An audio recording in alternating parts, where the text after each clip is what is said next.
Fran Carrillo, good evening. Who would you choose? With Rodri or with Enzo Fernandez, man, for this coming year? Well, it depends on who the coach is going to be, what system he wants to play, how he wants to play, and also what kind of absences the team will have, so you know how to cover them. Well, look, I have pros and cons for each one, so go ahead and start, and I'll tell you. Sure, let's go over them if you want. Price is obviously very important, and I also ask which one you would choose. Choose neither, sign someone. Madrid must act, of course. That's for sure. That's for sure. Let's not forget, for those who might just be tuning in right now and saying, but aren't there more options? What about the kids from the academy and these guys everyone's been talking about, Keith Smith, Wharton, and so on? Wait, we'll get to them in a moment, but these are the more established ones. I mean, midfielders who have been talked about for a while now. Even though the team is doing really well right now, that's all great. The emergence of Pitar, perfect. But Madrid still needs a player like that for the midfield next year. I think we agree now, we agreed before, and we'll agree in the summer, no matter how well things are going for us now, which we hope continues. But hey, maybe against Bayern, fantastic, and I'm convinced that even the league can still be won. But anyway, tell me the pros and cons of both. For me, honestly, I know exactly where I stand. I mean, I think obviously looking to the future, Enzo Fernandez, as long as he doesn't have a serious injury, etc., etc., etc. But there's something, man, and that's the price. And there's a big difference, and you're not getting Enzo out of Chelsea for cheap. Not a chance. However, the other guy has a window of opportunity there because there's that injury asterisk and because he wants to come back to Madrid, etc. The last year of his contract. Of course. Important, of course. So let's see, Rodri in his prime would be the ideal signing. I mean, pre-injury Rodri, we wouldn't have any doubts in that case. But of course, an injury like the one he had makes it very difficult to get back to that level. I saw him in the tie against Madrid, and he seemed pretty slow in terms of movement, execution, passing, reading the game, and moving the ball. I saw him overwhelmed by Madrid's pressure. He was overwhelmed by the game itself in many stretches. I think the World Cup is going to be pretty decisive when it comes to determining what Rodri's level is and whether he's still up for the biggest occasions. Not so much because of his age, because, for example, Kroos gave us great performances until he was 33. That means Rodri could give us 4 really good years. Zidane arrived when he was 29, turning 30. In Madrid, he stayed until he was 36 or 37, playing at a very high level and as a starter. That is, if a player takes care of himself and so on, he lasts longer. It's about whether he can reach that level he had before the injury with the level of demand that Madrid has, which, no matter what people say, is higher than Manchester City's, and because of prestige, history, titles, and so on. And that jersey just isn't the same. So it's his city, he wants to come back, but he will have a lower price going for him, for everything you've mentioned, and it's the last year of his contract. But we have to see what level he comes back at, and above all, if he can play alongside Tchouaméni, Güler, or Bellingham. We need to see how that all comes together, especially with the youth players left. There's Thiago Pitals, but many also plays Manuel Angel, who is said to possibly have even better quality. Of course, that technically he even surpasses Thiago Pitals, and that he could, let's say, take on that role, let's say, next year. We don't know if Madrid will bring back Chema Andrés, who's at Stuttgart playing at a high level and who also plays in that position.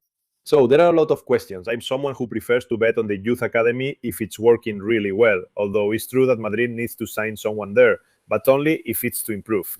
I wouldn't take chances on players who've only had one good season or half a good season or just a few good games without really being tested yet and who are going to cost you 60 or 70 million euros. That is, I wouldn't go for someone like Keith Smith, I wouldn't go for Steeler, I wouldn't go for Wharton, even though they play really well. Personally, from what I've seen of Wharton at Palace, he seems solid to me. He has technical quality, passing, positioning, and so on.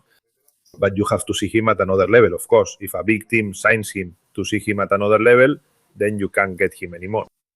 About Enzo Fernandez, honestly, I think he's a player, and maybe I'm the only one who sees it this way, who is very similar to Valverde. Very similar to Valverde. I mean, a player who is physically an all-around player, who covers a lot of ground, who never stops running, who has a tremendous shot, who doesn't have the technical quality of others who play in his position, and who has youth and potential on his side. But I see him as a profile very similar to Valverde. They can be complementary. Surely one plays more centrally positioned, and we already know that Valverde is at his best on the right. One is more positional and the other prefers to run more. He's more about covering ground. No, and Enzo is a box-to-box player, meaning he can go from one end of the field to the other without any problem. The downside is that he won't go for less than 100 million. Of course, that's already prohibitively expensive, man. No, it requires you to make a sale of the same size. I mean, if you want to sign Enzo, you'd have to sell Belinda too, just to give you an example. So that's the decision the club has to make. If in terms of quality and price, if after the World Cup, I repeat, the World Cup will be important, if we see Rodri at a good level, recovered and back in form, then it wouldn't be surprising if Madrid tries to go after Rodri. If the team's performance in this last part of the season is bad, and there are players who are already being singled out because they haven't improved, but rather the opposite, one of those so-called painful sales could happen, and Madrid might make a big market move, possibly for Enzo Fernandez.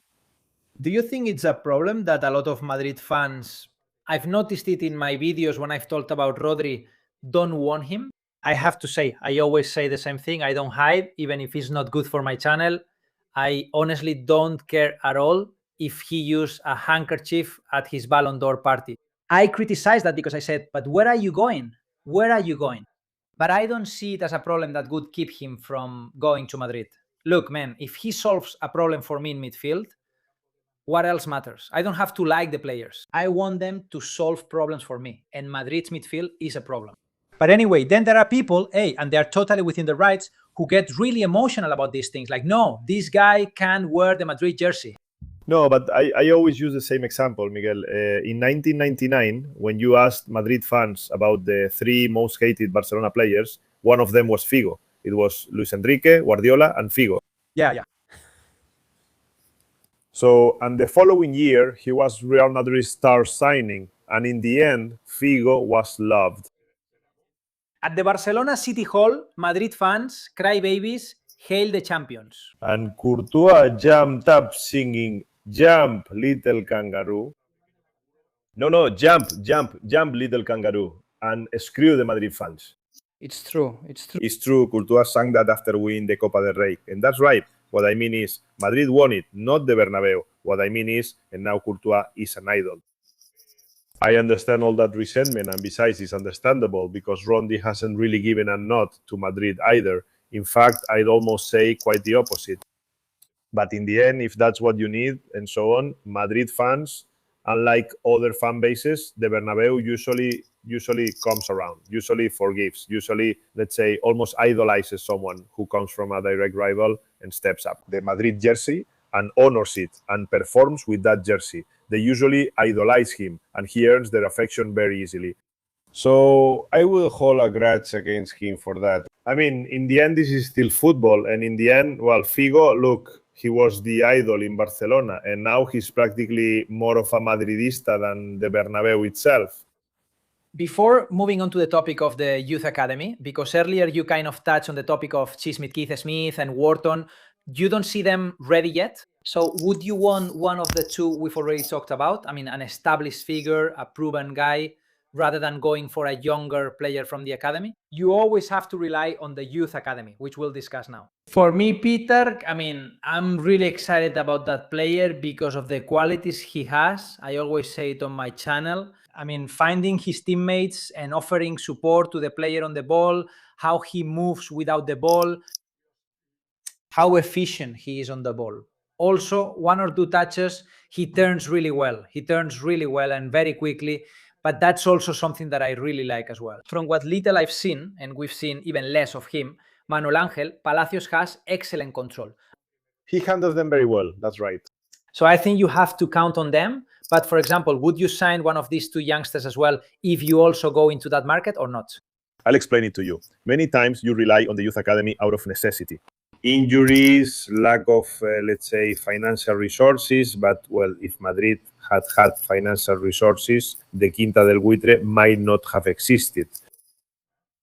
It happened because Madrid couldn't financially compete then with big clubs, especially in Italy, or with Barcelona, which could afford players like Maradona and Schuster, right? So that's what the youth academy is for. If you bring in a certain profile, I understand when people say, and they've told me, man, if you don't bring in Smith or Ward Wharton, City, Arsenal, PSG, or someone else will sign them. And if they explode there, you'll regret it. I mean, sure, but it's one thing to bring in someone who's already established, maybe still at a smaller club, but has had years of good performance and you take a chance on him. And it's another thing to spend 70 million on a player who just broke out in the last year. 70, 80 million that you're going to have to recoup somewhere else. The question is, do you have that investment in your youth academy for €0? I mean, does that player improve what you already have? Is Smith better than Thiago Pitarch? Is Wharton better than Manuel Angel? Of course, that's the question. If he improves it by a lot, if he's ready for the elite to lead Madrid, perfect. The thing is, Kroos came from being the attacking midfielder, not the central midfielder, the starting attacking midfielder at Bayern. Modric was the starting attacking midfielder at Tottenham. In other words, those weren't youth experiments. All this policy, which I think is wrong, that Madrid has followed in recent years of signing young players before they become established. You might get some good ones. Vinicius turned out well for you, Valverde turned out well for you, but then there have been many others who didn't work out. Mastantuono didn't work out for you, Reinier didn't work out for you, and you paid 40 million. For Lucas Silva, at the time, 30 million. Yes. Lucas. Of course, there comes a time when you have to be careful because Lucas Silva had an amazing season in Brazil and he was the most voted midfielder in the entire Brasileirão. And you bring him over and what kind of performance did he have? So there comes a time, Luka Jovic, the best scorer in Germany. Yes. Because they said he was the number 9 that all of Europe wanted. Madrid pays 60 million euros. Where is Luka Jovic?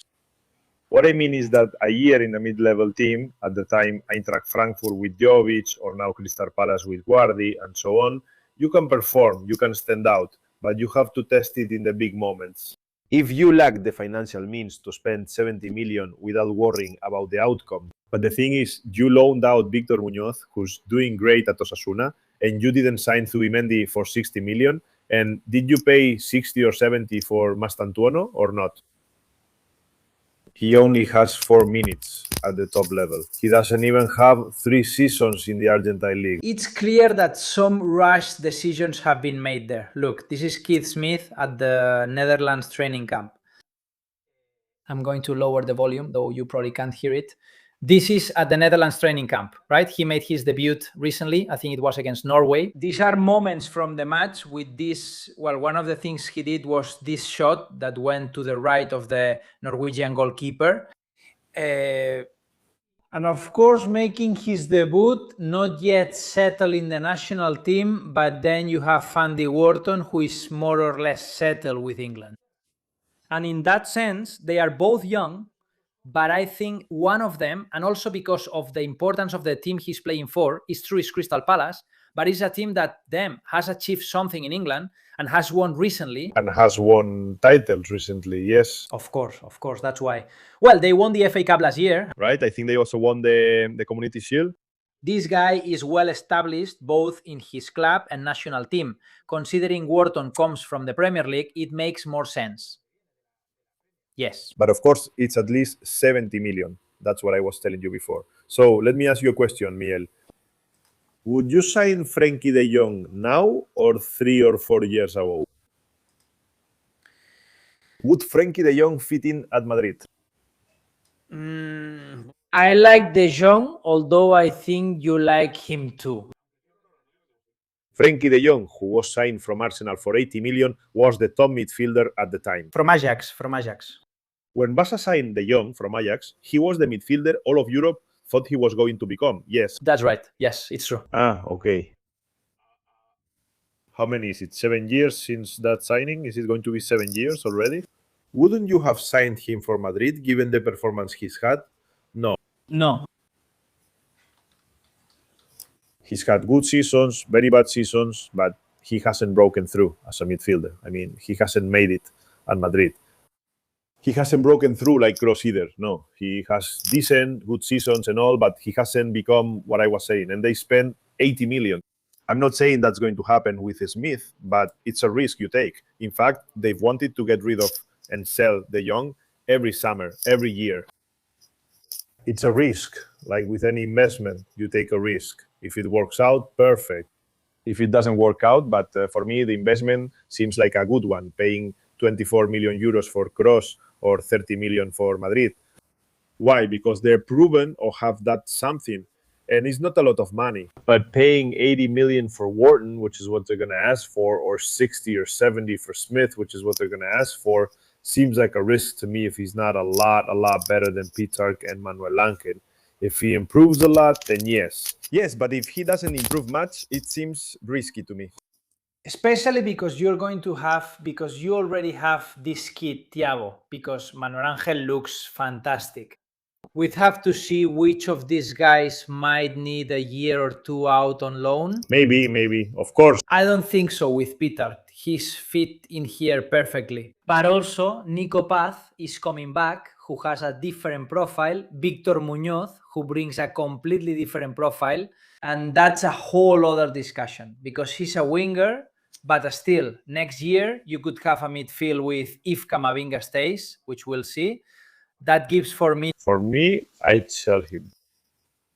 There are a lot of people who think that way, man, and it would make me sad, but I can understand it. I can understand that sale. But if after 5 years you haven't evolved, then obviously your place isn't at Real Madrid, of course. I mean, you could say, hey, let's be patient with Hauser. It's his first year, and now he's performing at a good level again.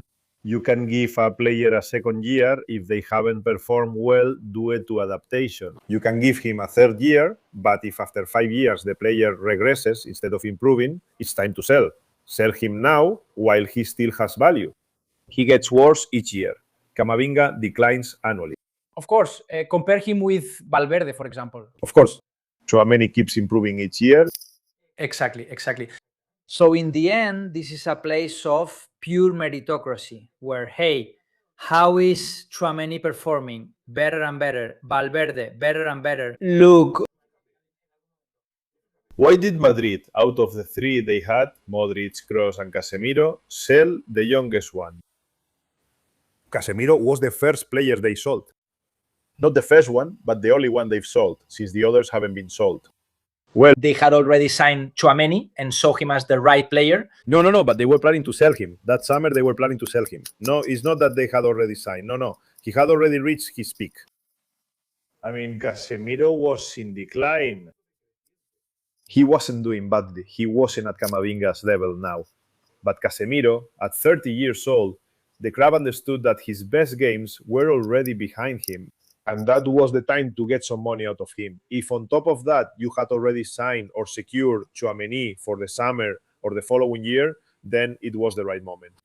If you'd kept Casemiro another year, you likely wouldn't have sold him for that much the next year. Are you sure?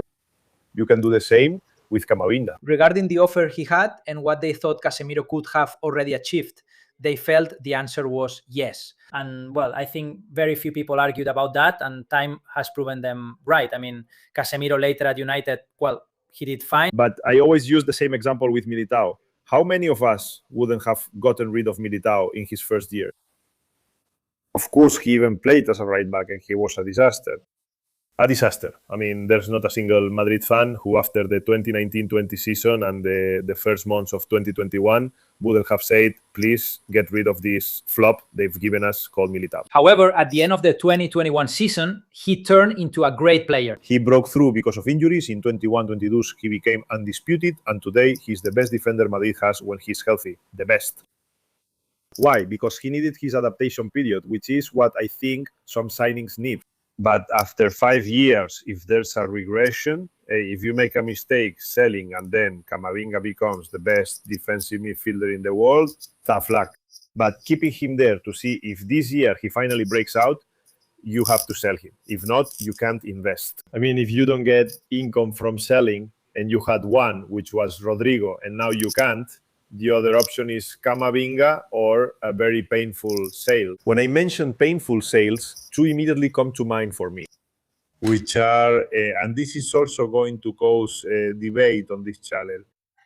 When I talk about painful sales, for me, Rodrigo is not a painful sale. Camavinga is not a painful sale. For me, painful sales are Bellingham and for me, Mbappé. For me. And for you, who was it again? Mbappé. Damn. I took off my headset and mic for a moment, so I didn't hear you. Those are careful, careful. I'm going to go against the grain of most people, but I'll explain why. Mbappé is the one disrupting the club and locker room ecosystem for me. Mbappé is likely the best forward or even the top soccer player in the world, but that doesn't make you a team. Scoring 100 goals doesn't make you a team. If he scores a lot, but the team wins no titles, it's pointless. Like Madrid being the richest club, but having nothing to celebrate at Cibeles. What use is that to me? What's the point of being the richest club? Do you get it? You know this could age badly, right? Hey, who did you say? No, but listen, if Mbappé wins the Golden Boot again and finishes as the top scorer in the Champions League and Madrid doesn't win anything, well, you still say the same thing, of course. Of course, I don't care. When Madrid signs Mbappé, a guy who plays on the same side as your biggest star at that moment, who is Vinicius, you have a problem. So Ancelotti tried to fix it by repositioning Mbappé. How is he so good? How is he so good? He scores goals, even as a center-back, because he's really good. But what does Mbappé do for most of the match? He moves into Vinicius' area, taking away the space he has to operate. As a result, he minimizes Vinicius' strength. That's point number one. He enhances his own strengths, but minimizes Vinicius's. Second, he's a player who doesn't put in the defensive work. If you already had that with Vinicius, now add another. With two players unwilling to sacrifice, your team is already at a disadvantage. Third, he has no sense of the penalty area, because Cristiano Ronaldo was a guy who started outside the box, but you would see him finishing inside the box. Mbappé doesn't do that. Mbappé, whenever there's a chance. If you look at Carvajal or Carreras or Valverde getting to the end line, Mbappé is not in the box. He's outside the box. Yes, waiting for it to come.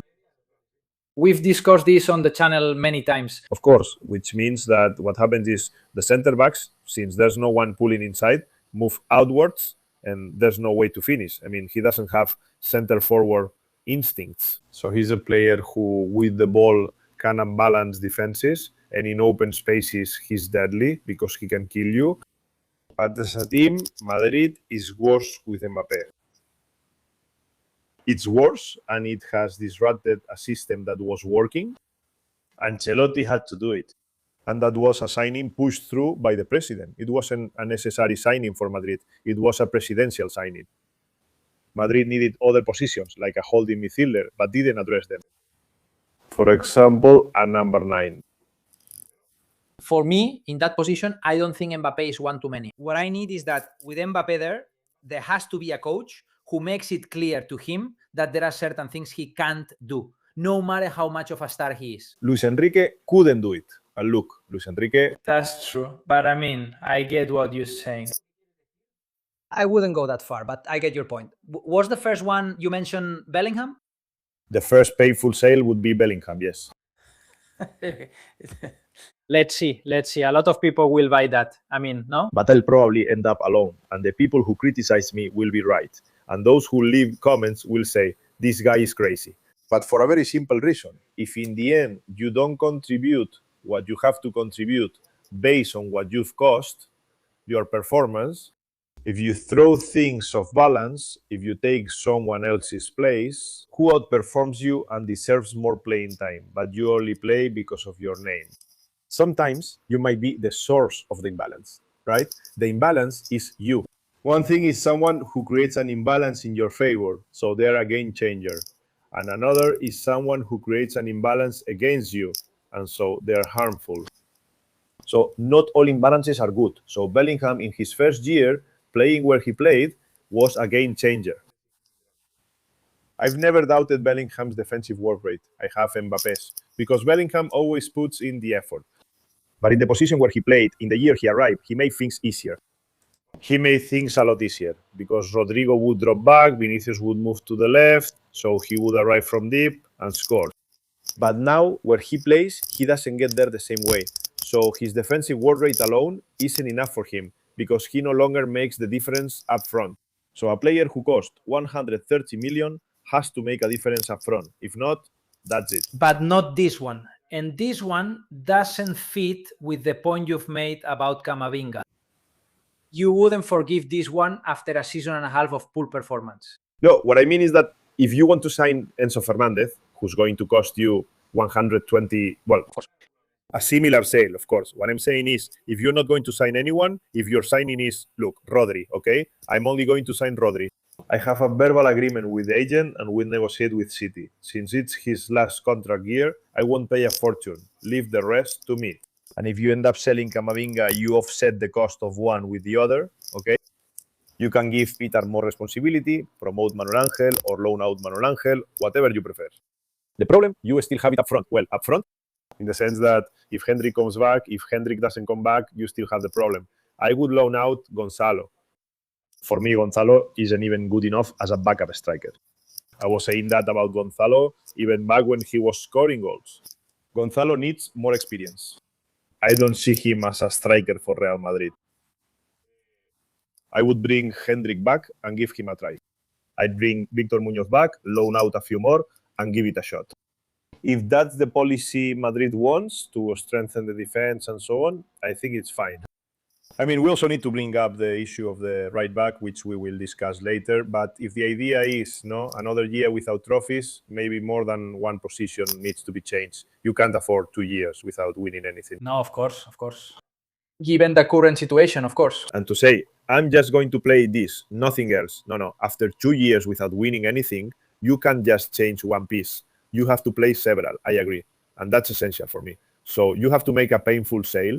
And for me, the painful sales are not Rodrigo and Camavinga. They're Bellingham and some would say Vinicius. I'm one of those who thinks Mbappé should be sold. I'll be alone, but oh well. That being said, I hope he stays. No. I hope Mbappé can be the Rodrigo from the 2023-2024 season. That is, that Vinicius and Mbappé play up front and there are 4 midfielders back in the dark. And with a level of sacrifice that allows you to do that. But the thing is, Rodrigo, defensively, in that season, worked harder defensively than Mbappé. So he didn't give you up front what Mbappé gives you, but he sacrificed himself more. It's a matter of making bad. And more on the right side, I mean... He did that and played on the right, of course. Like Vinicius played on the left, with Mbappé coming through the center to score, as usual. We also had Joselu, who could come off the bench and fix things. Now we don't have that as much. Well, let's trust that Arbeloa knows how to handle this. I mean, with Mbappé. Because he's doing very well. Arbeloa is really surprising me in a good way. So I give him a vote of confidence. Honestly, no matter how it ends, I could be wrong, and I admit that. Arbeloa insists on getting Mbappé as he truly wants him. No. You have to respect that. Respect it. If the coach wants him, if the coach wants a player, look, you hire a coach to coach. And you say, no, but he has to coach with the players the club gives him. Well, yes, but he's the coach. So I always say that the only coach Florentino has ever listened to is Mourinho. The rest have been ignored. Florentino has done whatever he wanted with signings, so Arbeloa deserves credit. I was wrong about him. I wouldn't have dismissed Xabi Alonso. And I admit that the dismissal, considering how the team is performing and how he's revitalized the team. And he has done what he has done with players like Donju, Thiago, Pitar, Valverde, Vinicius, has got the best out of a lot of players. Well, it's just as true to say that as it is to say that they treated Xabi Alonso badly. Of course. And if they had been able to hold on to Xabi Alonso, maybe in a normal locker room with a work plan like the one he had in a normal club, nothing would have happened. I mean, things could have turned out well too. Now, in that terrible situation for me in January, someone like Arbeloa comes in, who little by little starts earning trust and so on. I mean, what I just said is as true as the fact that Alvaro is doing really well now with what he has. He already has a lot, but this is unique. Every player and the locker room are special. But, well, with Xabi Alonso, Miguel, things would have only worked out if you had made 6 painful sales back then. I mean, it was impossible. I mean, with Xabi Alonso, people like Vinicius and Bellingham couldn't have stayed. That's how it was. So, do you believe in that project? Then you will have had to sell those players in the summer.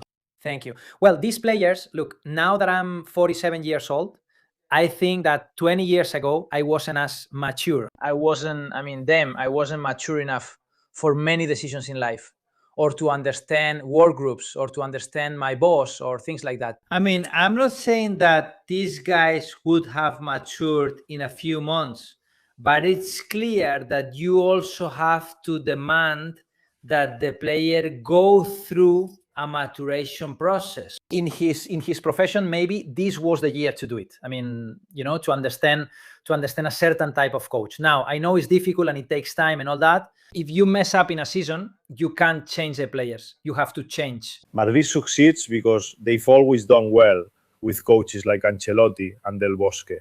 Yeah, they have that fatherly vibe. Of course, they've always done better with that kind of coach because that locker room is very special for everyone in that sense too. Of course, it's true. Well, man, anyway, thank you so much, buddy. Have a great Holy Week. Same to you and to all the viewers of your channel. Thank you so much, man. And on Saturday, I don't know if it's Saturday or Saturday thing, Mallorca and then Bayern. Next time we talk, a lot will have been decided. Take care, Fran. A big hug to everyone. Thank you. Bye, man. Bye-bye.